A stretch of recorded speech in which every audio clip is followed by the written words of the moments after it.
Hey, I'm firearms attorney Gilbert Ambler, and today we want to talk about the bump stock case. This is Cargill versus Garland, and we're going to be talking about why the ATF is petitioning the United States Supreme Court to hear this case, why the court might or might not want to hear this case, as well as what effects this case might have on all of the other things that the ATF has been up to. Let's dive into it.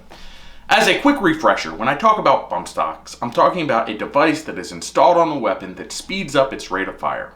Under the trumpetman, and it speeds up the rate of fire by allowing the weapon to rapidly rock back and forth in a chassis where the trigger is depressed very, very rapidly, causing the weapon to discharge rapidly. Under the Trump administration, after the Las Vegas shooting, the ATF decided that bump stocks met the statutory definition of a machine gun at 26 U.S.C. 5845. Okay? Now that definition says a machine gun is a weapon that is designed to allow it to fire more than one round per function of the trigger. And that definition is important because with a bump stock, the weapon is actually having the trigger depressed each time on an individual basis very, very rapidly, but a single depress of the trigger per discharge of the weapon. So we believe does not fit the definition of a machine gun. Nonetheless, this law was challenged. This interpretation was challenged in a couple of different places, in D.C., in the 6th Circuit, in the 5th Circuit, and several of these courts have found that the statute was ambiguous and that bump stocks did fit the definition of a machine gun. The 5th Circuit, based out of New Orleans, Texas, Mississippi, Louisiana, so the 5th Circuit, went the opposite direction and said no, bump stocks are not machine guns.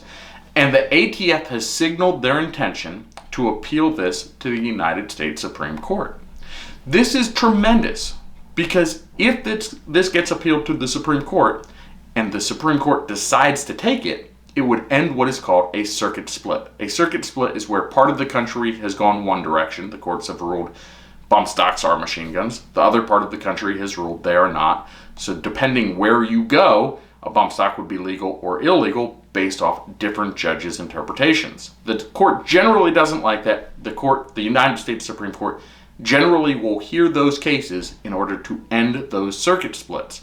Here, I think they might not want to hear this case, and my concern is that with all of the attention that has been directed toward the Supreme Court, all of the controversies, we're talking about the media coming after them after Brune, the media coming after them for abortion rulings. And I'm not saying that these cases were wrongly decided, but I am saying the media came after them in a big way. And you can imagine what the news will be saying if the United States Supreme Court takes this case and then decides that bump stocks are not machine guns. Because I think that would be I think that would be the appropriate ruling, but you can imagine what the headlines will read. So I can imagine that there might be some internal pressure to avoid another controversy. We know that Chief Justice Roberts does not like controversy. So it will be interesting to see how the justices line up, whether they vote to accept this case or not.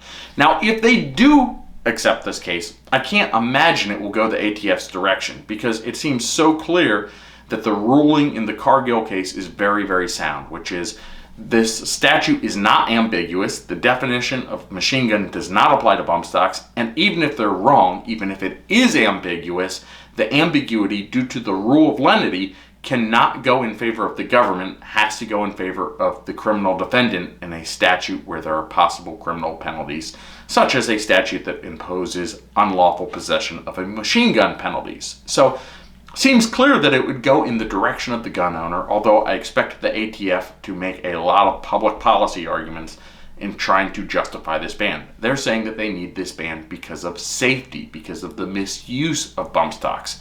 Interestingly enough, the only occasion I remember a bump stock being misused was the Las Vegas shooting.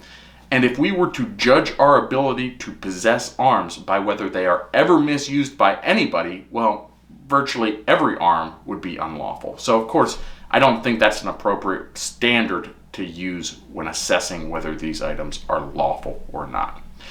Now, I think this is a very important case. We will certainly be keeping you apprised of what the court decides to do here. And I think it's so important because if the court's logic is helpful to gun owners, essentially what I just explained, they adopt the Fifth Circuit's logic.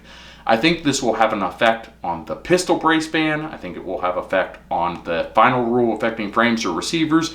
It would even affect the solvent trap actions that the ATF has taken, because in all of those situations, the ATF is using the exact same pattern of logic, the exact same type of logic that they are using with bump stocks. They're saying there's ambiguity in the statute. Because of that ambiguity, we can make rules, and because we have the power to make these rules, we can impose criminal penalties on things that in the past were not illegal. And of course, I think the Supreme Court should stop this, and if they stop it with bump tracks, it ought to provide a silver bullet to use against all of the rest of the things that the ATF has been up to. So pay close attention. If you enjoyed this content, go ahead, hit that like button, comment, subscribe, follow us. Until next time.